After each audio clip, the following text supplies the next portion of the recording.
Hello student, कैसे हैं आप लोग। आज मैं अगला वीडियो बना रहा हूं हेलो एरिन्स का, जिसमें हम लोग पढ़ेंगे कि chemical property of hello arenes. Previous video में मैं केमिकल प्रॉपर्टी ही पढ़ा रहा था हेलो एरिन्स का। वहां पे मैंने बताया था कि हेलो एल्केन्स और हेलो एरिन्स में कौन ज़्यादा रिएक्टिव होता है। तो उसमें मैंने बताया था कि हेलो एल्केन्स क्या होता है, ज़्यादा रिएक्टिव होता है किससे, हेलो एरिन से। तो उसके 4 कारण मैंने बताए थे, सब पिछले वीडियो में आप देख सकते हो। पहला था रेजोनेंस इफेक्ट, दूसरा था स्टेट ऑफ हाइब्रिडाइजेशन, तीसरा क्या था polarity of C X bond, और चौथा था इनस्टेबिलिटी ऑफ फेनिल कैटायन। तो इन 4 प्रॉपर्टी के आधार पर मैंने काफ़ी एक्सप्लेन किया था और बताया था कि इन चारों की वजह से हेलो एरिन्स हेलो एल्केन्स से लेस रिएक्टिव होता है। लेकिन हेलो एरिन्स भी हेलो एल्केन्स की तरह न्यूक्लियोफिलिक सब्स्टिट्यूशन रिएक्शन देगा, लेकिन हेलो एरिन्स में हम ड्रेस्टिक कंडीशन कहने का मतलब कि जो हेलो एल्केन्स जो न्यूक्लियोफिलिक रिएक्शन दे रहा था वह रूम टेम्परेचर पे दे सकता है या थोड़ा टेम्परेचर बढ़ाने पे दे सकता है।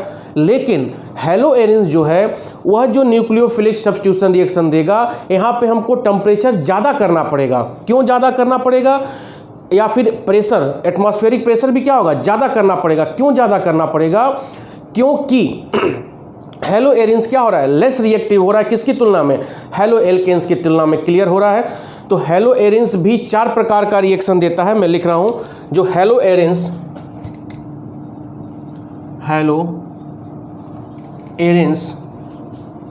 Gives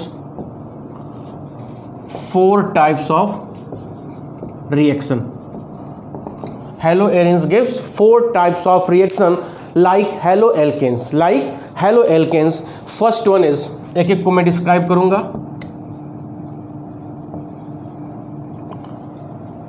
nucleophilic substitution reaction. पहला क्या था, न्यूक्लियोफिलिक सब्स्टिट्यूशन रिएक्शन। दूसरा होगा रिएक्शन विथ मेटल्स। तीसरा होगा, एक लाइन का रिएक्शन है, रिडक्शन ऑफ हेलो एरिन्स। और फोर्थ वन क्या है, इलेक्ट्रोफिलिक सब्स्टिट्यूशन रिएक्शन। तो हेलो एल्केन्स भी 4 प्रकार का रिएक्शन दे रहा था, हेलो एरिन्स भी 4 प्रकार का रिएक्शन दे रहा है। बेसिक डिफरेंस क्या है कि वहाँ पर जो हेलो एल्केन्स था वह इलिमिनेशन रिएक्शन दे रहा था। इलिमिनेशन रिएक्शन आपको याद होगा, या पिछला वीडियो आप देख सकते हैं। और यहाँ पर यह क्या दे रहा है, इलेक्ट्रोफिलिक सब्स्टिट्यूशन रिएक्शन। तो कुल मिला के कहने का मतलब क्या है कि haloarenes gives 4 types of reaction. First one is क्या है, न्यूक्लियोफिलिक सब्स्टिट्यूशन रिएक्शन। दूसरा क्या है, रिएक्शन विथ मेटल्स। तीसरा क्या है, रिडक्शन ऑफ हेलो एरिन्स। और चौथा क्या है, इलेक्ट्रोफिलिक सब्स्टिट्यूशन रिएक्शन। ठीक है, तो एक एक करके देखेंगे। आज मैं प्रयास करूंगा कि वीडियो लंबा बना के इसको ख़त्म कर दिया जाए, और इसके बाद एक वीडियो और बनेगा, तब जाके पूरा चैप्टर समाप्त होगा। ठीक है, पढ़ाने से पहले फिर मैं रिक्वेस्ट करूंगा कि MP Singh chemistry concept channel subscribe करिए, लाइक करिए, शेयर करिए, जिससे यह वीडियो और लोगों के बीच में पहुंचे और वह उस समय का यूटिलाइजेशन करें और विदाउट एनी पेमेंट वह कंपटीशन की चीज़ फ्री ऑफ कास्ट पढ़ सकें। ठीक है, तो पहला क्या है, न्यूक्लियोफिलिक सब्स्टिट्यूशन रिएक्शन। ठीक है, डाली हेडिंग मिटा रहा हूँ, न्यूक्लियोफिलिक सब्स्टिट्यूशन रिएक्शन। ठीक है, आओ।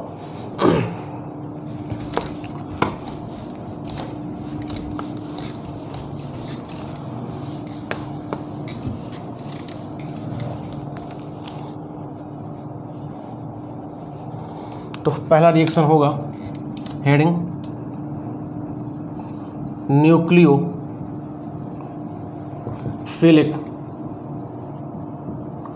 Substitution reaction. Nucleophilic substitution reaction. ठीक है, इसमें भी कई रिएक्शन है, आइए देखते हैं। बहुत सिंपल है। पहला होगा सब्स्टिट्यूशन बाई हाइड्रोक्सिल ग्रुप, किसके द्वारा सब्स्टिट्यूशन हो, हाइड्रोक्सिल ग्रुप मतलब OH माइनस, ठीक है। हाइड्रोक्सिल ग्रुप मतलब क्या हो गया, OH माइनस। तो बहुत सिंपल है, कोई एक हेलो एरिन्स ले लो, क्लोरोबेंजीन लेते हैं सबसे simplest.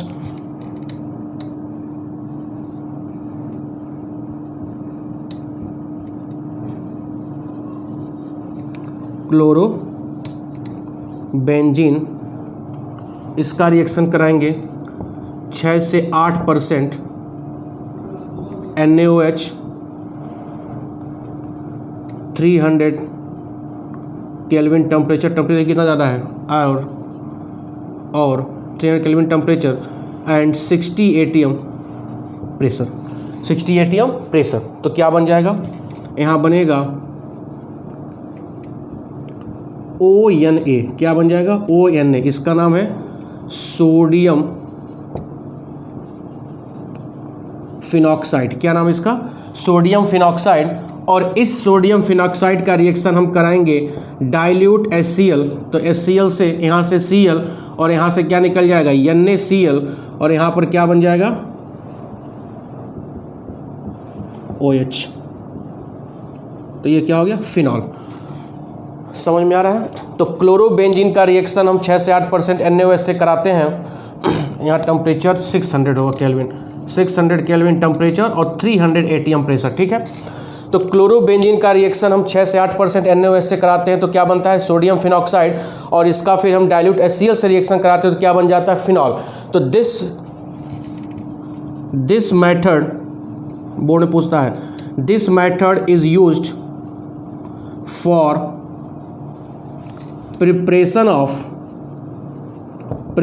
Of phenol, and this method या this process is known as Dawes process। लिखने के लिए आता है Dawes process, क्या होता है Dawes process, ठीक है। तो Dawes process में किसका फॉर्मेशन होता है, फिनॉल का। कैसे होता है कि क्लोरोबेंजीन का रिएक्शन हम 6 से 8% NaOH at 600 kelvin temperature 300 ATM pressure, तो सोडियम फिनॉक्साइड बनता है, और इस सोडियम फिनॉक्साइड का रिएक्शन फिर हम डाइल्यूट HCl से कराएंगे तो किसका फॉर्मेशन होगा, फिनॉल का फॉर्मेशन होगा। और ये कौन सा प्रोसेस कहलाता है, डाउ प्रोसेस, ठीक है। इसको राइट डाउन करिए, मैं मिटा रहा हूँ, मिटा जाए। तो पहला क्या था, सब्स्टिट्यूशन बाय हाइड्रोक्सिल ग्रुप। दूसरा देखो ये Cl था, सब्स्टिट्यूट हो किसके द्वारा, OH माइनस, यहाँ OH माइनस जुड़ गया ना, क्लियर हो रहा है। सब्स्टिट्यूशन मतलब क्या, कि किसी एटम या ग्रुप ऑफ एटम को हटाकर कोई दूसरा एटम या ग्रुप ऑफ एटम आके जुड़ जाए। तो बेटा यहाँ से Cl निकल गया और इसके स्थान पे क्या जुड़ गया, OH। समझ में आ रहा है, मिटाऊं।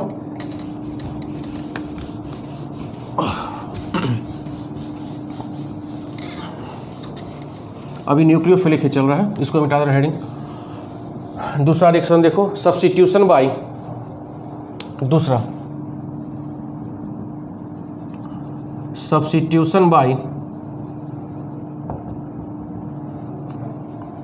NH2 ग्रुप,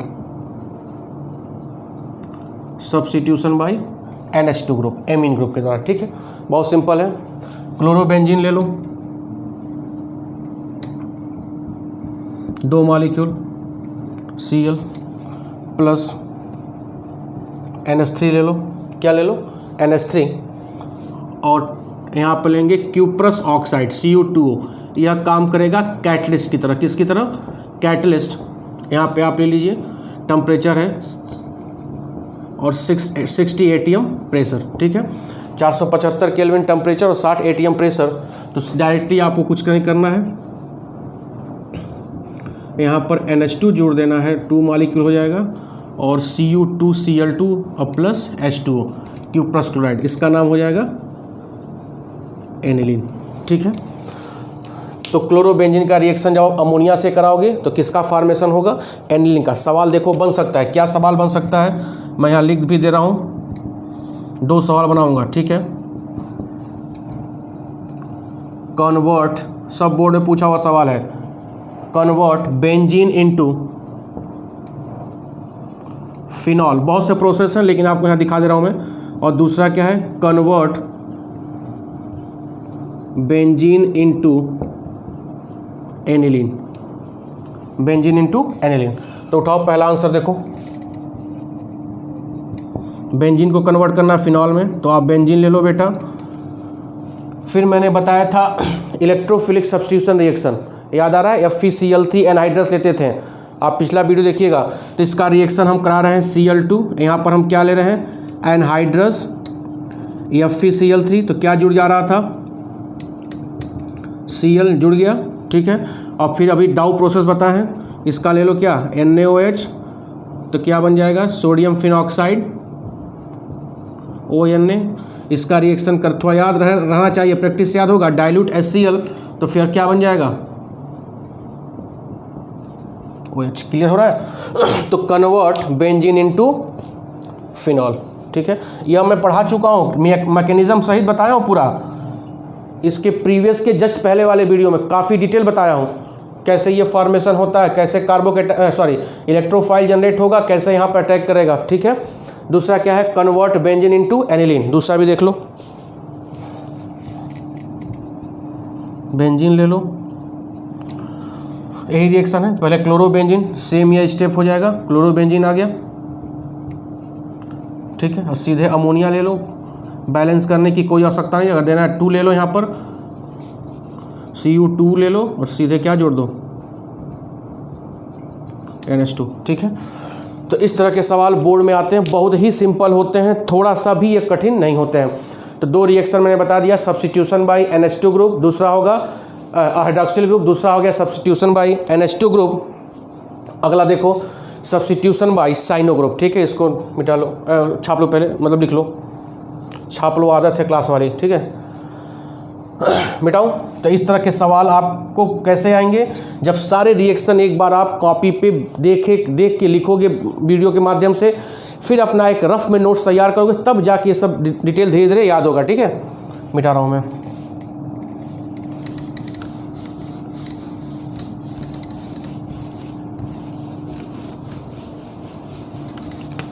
छुट्टी का संपूर्ण यूटिलाइजेशन करिए, कंप्लीट यूटिलाइजेशन बेटा। बहुत सौभाग्यशाली हो कि घर पढ़ने को मिल रहा है, नहीं तो आधा दिन स्कूल, आधा दिन साइकिल और स्कूटी और बाइक उठाकर कोचिंग, घर पे पढ़ाई जीरो, ठीक है। तो आपके पास बहुत समय मिल रहा है, क्लासेस आपको ऑनलाइन स्टार्ट हो गई हैं, कॉम्पिटिटिव पढ़ाया जा रहा है, आप बुक कॉपी और वीडियो की हेल्प लो, क्वेश्चंस हम लोग से पूछो। बेटा तुम इस समय बहुत पढ़ सकते हो और कोई भी एग्ज़ाम आप क्रैक कर सकते हो। बहुत सिंपल इस समय आपको सिंपल कॉन्सेप्ट मिल रहा है, संपूर्ण समय मिल रहा है, बस आपको केवल यूटिलाइजेशन करना है, खा के केवल सो नहीं जाना है। समझ में आ रहा है। तो बहुत सौभाग्यशाली इस बार के बच्चे हैं कि उनको इतना समय मिला है, चाहे वो नीट वाले हों, चाहे जेईई मेंस के हों, चाहे जैम के हों, चाहे जो भी एग्ज़ाम देना हो, उनके पास भरपूर समय, ठीक है। अगला देखो तीसरा,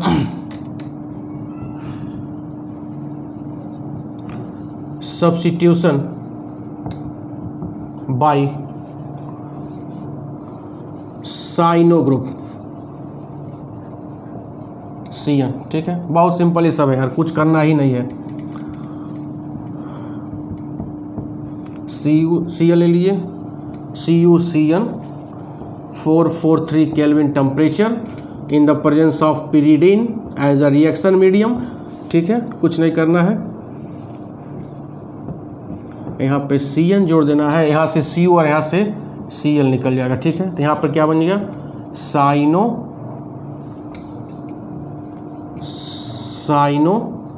बेंजीन, क्या बन गया, साइनो बेंजीन, ठीक है। फिर देखो बहुत इंपॉर्टेंट यहाँ से बनेगा, मैंने उसमें भी बताया था RCN, याद आ रहा है। तो यहाँ देखो साइनो बेंजीन को उठाओ, ये सब कन्वर्जन में काम आएगा। साइनो बेंजीन आपने उठा लिया, साइनो बेंजीन, ठीक है। 3 रिएक्शन में बताया था साइनो एल्केन के द्वारा, क्या था, एक था पार्शियल हाइड्रोलिसिस, अगर याद होगा तो पार्शियल हाइड्रोलिसिस। दूसरा क्या था, H2O in the presence of H2O2, यहाँ 2 molecule H2O in the presence of NaOH, complete hydrolysis मतलब पानी का जोड़ना, और तीसरा क्या था, रिडक्शन, LiAlH4, ठीक है। तो जब भी CN होगा, और CN का याद रख लो, एकदम दिमाग में बैठा लो, जब भी CN होगा उसका पार्शियल हाइड्रोलिसिस करेंगे तो बेंजामाइड एमाइड ग्रुप में कन्वर्ट होएगा, क्या हो जाएगा, CONH2, क्या नाम है इसका, बेंजामाइड, बेंजामाइड, समझ में आ रहा है। कंप्लीट हाइड्रोलिसिस करेंगे, क्या हो जाएगा, COH, बेंजोइक एसिड, ये सब पढ़ाया हूं मैं हेलो एल्केन्स में, बेंजोइक एसिड, और रिडक्शन करेंगे सबसे simple CH2NH2, benzyl amine, benzyl amine.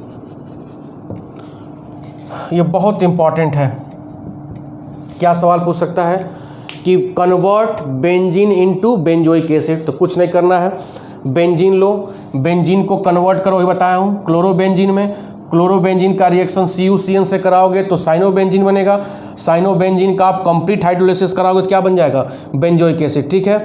अगर बोल दे कि convert benzene into benzyl amine, benzene को कन्वर्ट किस में करना है, बेंजिल एमीन में, तो बेंजीन को पहले किस में कन्वर्ट करेंगे, क्लोरोबेंजीन, अभी इससे पहले, अभी 2 मिनट पहले बताया हूँ, क्लोरोबेंजीन हो गया, क्लोरोबेंजीन को आप इसी रिएक्शन से किस में कन्वर्ट करोगे, साइनोबेंजीन, साइनोबेंजीन का आप क्या करो रिएक्शन, तो क्या बन जाएगा, बेंजिलेमिन। क्लियर हो रहा है।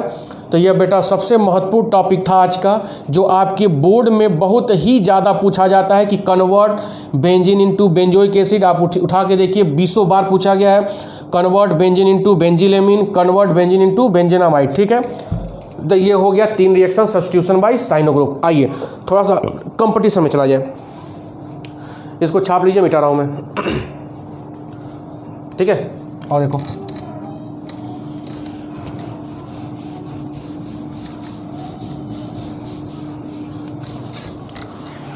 अब देखो मैंने क्या कहा है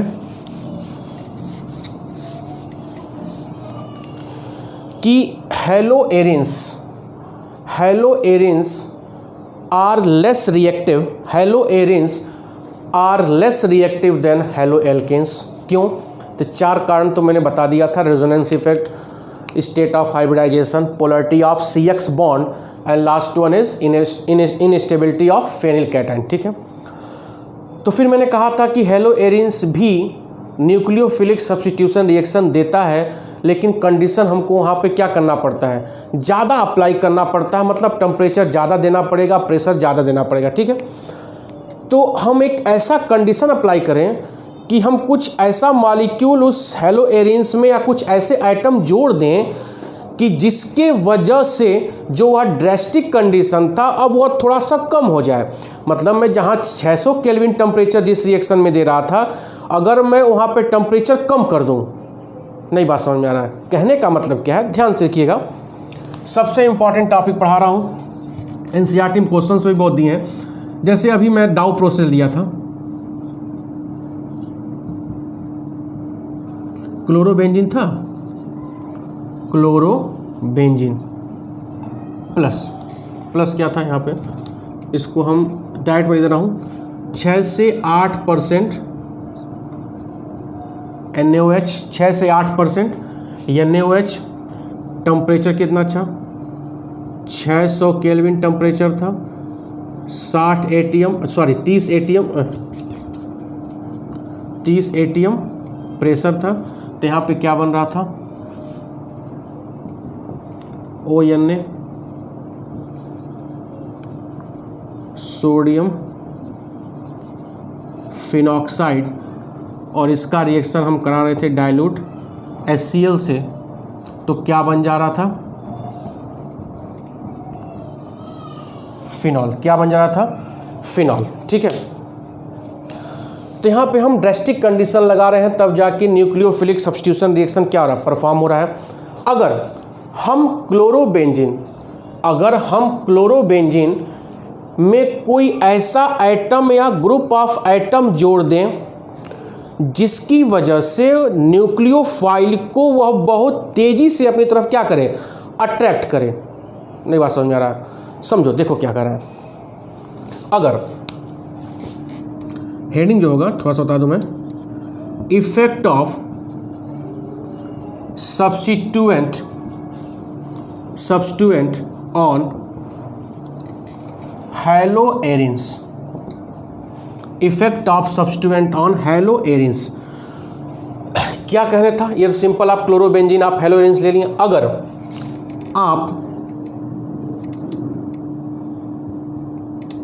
आप यह क्लोरोबेंजीन लिए, इसके पास आपने जोड़ दिया EWG। एक EWG मतलब इलेक्ट्रॉन विथड्रॉइंग ग्रुप। आपने क्या ले लिया, इलेक्ट्रॉन विथड्रॉइंग ग्रुप, इलेक्ट्रॉन को विथड्रॉ करने वाला ग्रुप इसमें जोड़ दिया। तो जब आप इसके साथ हैलोएरिन्स के साथ आप जब भी कोई इलेक्ट्रॉन विथड्रॉइंग ग्रुप, जैसे NO2 सब बताया हूँ मैं, I+I -I बताया, -I इफेक्ट, NO2 COH या CN जैसे ग्रुप आपने इसके आर्थो या पैरा पोजीशन पे जोड़ दिया। तो जब इस हैलोएरिन्स में आपने कोई इलेक्ट्रॉन विथड्रॉइंग ग्रुप जोड़ दिया, जैसे नाइट्रो एसिड और साइनो ग्रुप, तो जब इसका आप रिएक्शन आप कराओगे तब यह टेम्परेचर 443 केल्विन, टेम्परेचर देखो कम हो गया, टेम्परेचर क्या हुआ, कम हो गया। और यह 15% एक्वस NaOH, मतलब यहाँ कंसंट्रेशन ज़्यादा था, यहाँ पर कंसंट्रेशन क्या हुआ, कम हुआ। तब यहाँ पर क्या हो जाएगा, सोडियम फिनॉक्साइड बनेगा और डाइल्यूट HCl से आप कराओगे तो क्या बन जाएगा, फिर फिनॉल बन जाएगा। क्या कहने का मतलब है कि अगर हैलोएरिन्स में बेटा आप इलेक्ट्रॉन मैं बताऊंगा ऐसा क्यों हो रहा है, पहले समझो कि अगर हैलोएरिन्स में हम कोई ऐसा इलेक्ट्रॉन विथड्रॉइंग ग्रुप मतलब -I ग्रुप में जोड़ दूं, तो जो ड्रेस्टिक कंडीशन में टेम्परेचर हाई था उस कंडीशन में टेम्परेचर क्या हो जाएगा, कम हो जाएगा। कहने का क्या मतलब है कि इलेक्ट्रॉन विथड्रॉइंग ग्रुप जोड़ने की वजह से वह हैलोएरिन्स को बहुत ज़्यादा एक्टिवेट कर दे रहा है, बहुत ज़्यादा रिएक्टिव कर दे रहा है। तो बहुत ज़्यादा एक्टिवेट करने का तात्पर्य क्या है कि जब बहुत ज़्यादा एक्टिवेट हो जाएगा तो कम टेम्परेचर पे ही न्यूक्लियोफिलिक सब्स्टिट्यूशन रिएक्शन क्या करेगा, दे देगा। कहने का मतलब क्या हो जाएगा, इलेक्ट्रॉन विथड्रॉइंग ग्रुप इसको बहुत ज़्यादा एक्टिवेट या रिएक्टिव कर दे रहा है टूवर्ड्स न्यूक्लियोफिलिक सब्स्टिट्यूशन रिएक्शन। समझ में आ रहा है? अभी मैं एग्जांपल सब ले बताऊंगा नाइट्रो ग्रुप का, ठीक है। मैं जो बताना चाहूँ समझ में आ रहा है कि जो यह हैलोएरिन्स 600 केल्विन या जो भी temperature, hot ever doesn't matter, यहाँ टेम्परेचर ज़्यादा था। जब हमने इलेक्ट्रॉन विथड्रॉइंग ग्रुप जोड़ दिया तो टेम्परेचर कम हो गया, टेम्परेचर कम हो गया। मतलब यहाँ की तुलना में यहाँ रिएक्शन थोड़ा आसानी से हो रहा है। क्यों? क्योंकि यहाँ टेम्परेचर कम है, कम टेम्परेचर पे कम एनर्जी पे रिएक्शन प्रोसीड कर जा रहा है, हमको फिनॉल प्राप्त हो जा रहा है, हमको फिनॉल क्या हो रहा है, प्राप्त हो जा रहा है। तो इसका मतलब इलेक्ट्रॉन विथड्रॉइंग ग्रुप जो इसमें जोड़ रहे हैं वह इस हैलोएरिन्स को एक्टिवेट कर रहा है। एक्टिवेट मतलब क्या, रिएक्टिव कर रहा है कि भैया आसानी से न्यूक्लियोफिलिक रिएक्शन तुम दे दो। नई बात समझ में आ रहा है? तो आइए देखते हैं ऐसा क्या हो जाता है, ऐसा क्यों हो जाता है कि इलेक्ट्रॉन विथड्रॉइंग ग्रुप जोड़ने की वजह से हैलोएरिन्स रिएक्टिव हो जाता है टूवर्ड्स इलेक्ट्रोफिलिक सब्स्टिट्यूशन रिएक्शन, या हैलोएरिन्स क्यों एक्टिवेट हो जाता है टूवर्ड्स इलेक्ट्रोफिलिक सब्स्टिट्यूशन रिएक्शन। समझ में आ रहा होगा मैं क्या कहना चाह रहा हूँ, बोलिए, क्लियर हो रहा है? आओ देखो ऐसा क्यों हो रहा है। एक आध एग्जाम्पल बता रहा हूँ, मिटाऊँ मैं इसको।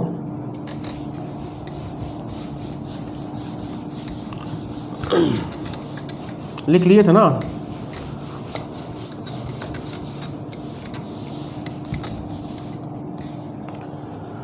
ठीक है, थोड़ा ध्यान दो।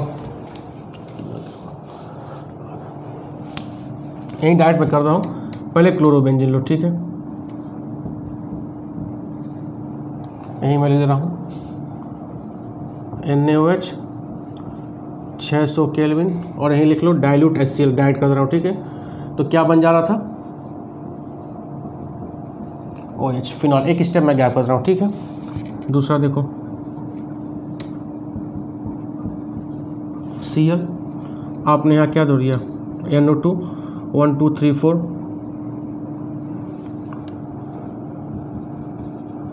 NaOH यहाँ पे 443 केल्विन टेम्परेचर, डाइल्यूट HCl, तो भी क्या बनेगा, फिनॉल बन जाएगा।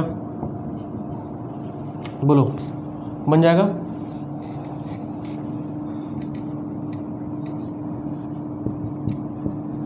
फिर आप 2 NO2 जोड़ो, क्या अब टेम्परेचर क्या होगा, फिर NaOH लो और डाइल्यूट HCl ले लो साथ साथ, ठीक है। तो जब कोई ग्रुप नहीं था तो 600 था, एक NO2 जुड़ा तो 443 हुआ। अब 2 NO2 जुड़ेगा तो टेम्परेचर कम ही ना होगा, ज़्यादा नहीं होगा, 368 केल्विन। OH NO2, ठीक है। और जोड़ो Cl NO2 NO2 NO2, ठीक है।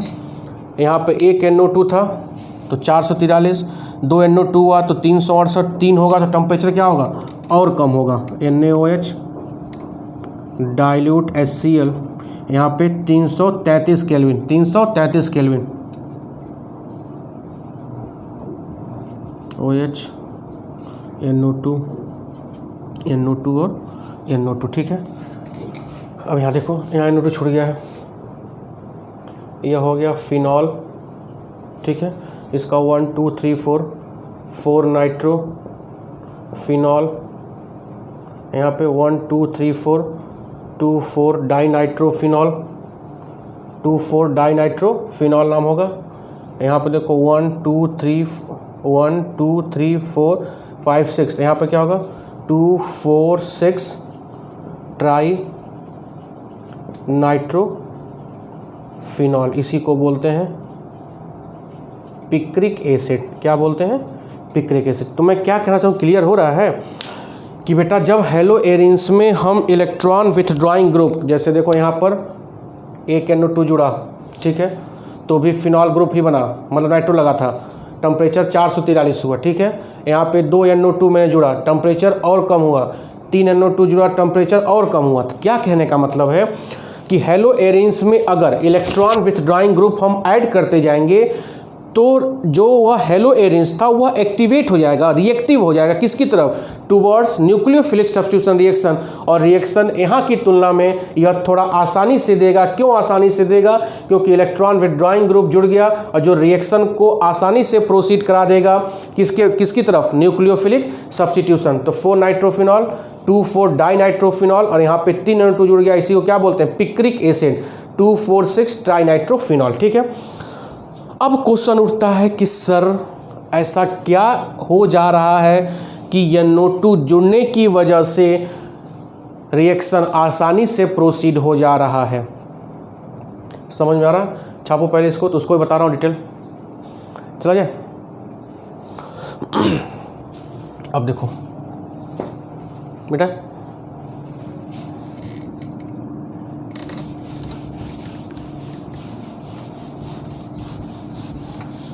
ये सब बोर्ड में पूछे हुए हैं, पिक्रिक एसिड कैसे बनेगा।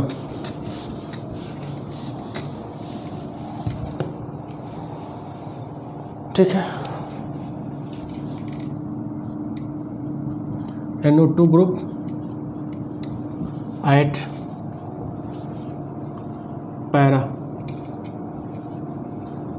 पैरा पोजीशन, ठीक है, पैरा पोजीशन ऑफ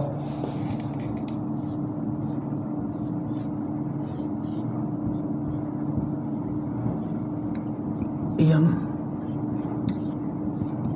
माइनस यहाँ प्लस, ठीक है। क्यों माइनस प्लस हो रहा है, क्योंकि नाइट्रोजन यहाँ पे 4 बन रहा है, तो यहाँ पे पॉजिटिव भी अपने आप हो जाएगा माइनस, ठीक है। यहाँ पर क्या है, लोन पेयर। यहाँ पे NO2 ग्रुप कहाँ है, ये बेटा Cl है, Cl के 1 2 3 4, 1 हो गया, यह 4 हो गया। 1 4 पोजीशन हमेशा क्या होता है, पैरा होता है। 11th क्लास में मैं पढ़ाया हूँ, ठीक है। 1 4 पोजीशन क्या होता है, हमेशा पैरा होता है, ठीक है। ध्यान दो यहाँ पे 1 4 को ये मिटा दो ना तो टेंशन हो जाएगा ये सब, ठीक है। अब क्या हो रहा है, अब ध्यान देना, यह लोन पेयर यहाँ आया, जैसे ही लोन पेयर आएगा यह बॉन्ड ब्रेक हुआ,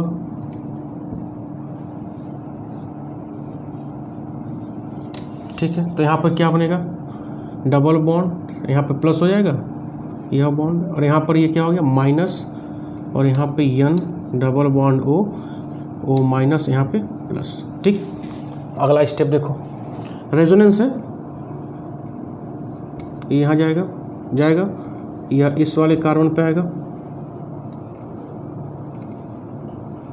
होगा डबल बॉन्ड Cl, यहाँ पे प्लस, यहाँ पे बॉन्ड बना, यहाँ पे minus NO minus double bond O, यहाँ पे क्या था प्लस। ठीक है, अब ध्यान दो, इस कार्बन पे निगेटिव चार्ज डेवलप हुआ।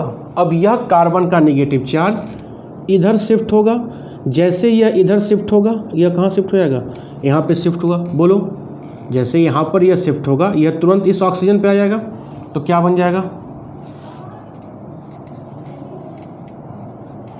डबल बॉन्ड Cl प्लस, यहाँ देखना वायर, ये हुआ, ये हुआ, यहाँ क्या बन गया, डबल बॉन्ड NO माइनस, ये होगा, और यहाँ पर क्या होगा प्लस। क्यों प्लस हो रहा है, कि नाइट्रोजन यहाँ पर कितना बन रहा है, 4 बॉन्ड। अब अगले स्टेप में क्या होगा, यह यहाँ पर आएगा, यह बॉन्ड यहाँ टूटेगा, और यह बॉन्ड इस कार्बन पे टूटेगा। ठीक है, तो ध्यान दो,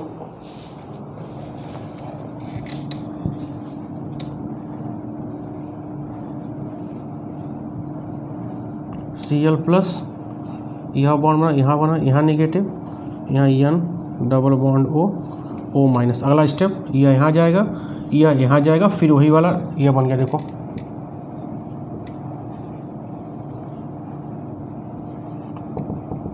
डाउन ब्रेक हो गया, ये यहाँ, ये N single bond O double bond O। ठीक है, अब ध्यान दो, जब हमने पैरा पर नाइट्रो ग्रुप का रेजोनेटिंग स्ट्रक्चर मैंने ड्रॉ किया, तो सेकंड वाले स्ट्रक्चर में देखना, सेकंड वाले स्ट्रक्चर में यह फर्स्ट हो गया, यह सेकंड स्ट्रक्चर हो गया, यह थर्ड हो गया, यह फोर्थ हो गया, यह फिफ्थ हो गया, और यह बहुत अंदर की चीज़ बता रहा हूँ। ठीक है, तो सेकंड वाले स्ट्रक्चर में इस कार्बन पे निगेटिव चार्ज आ रहा है, देखो बोलो, और जब इस कार्बन पे निगेटिव चार्ज आ गया और नाइट्रो ग्रुप क्या होता है, या NO2 ग्रुप क्या होता है, माइनस आई इफेक्ट शो करता है। बोलो, नहीं समझ में आया।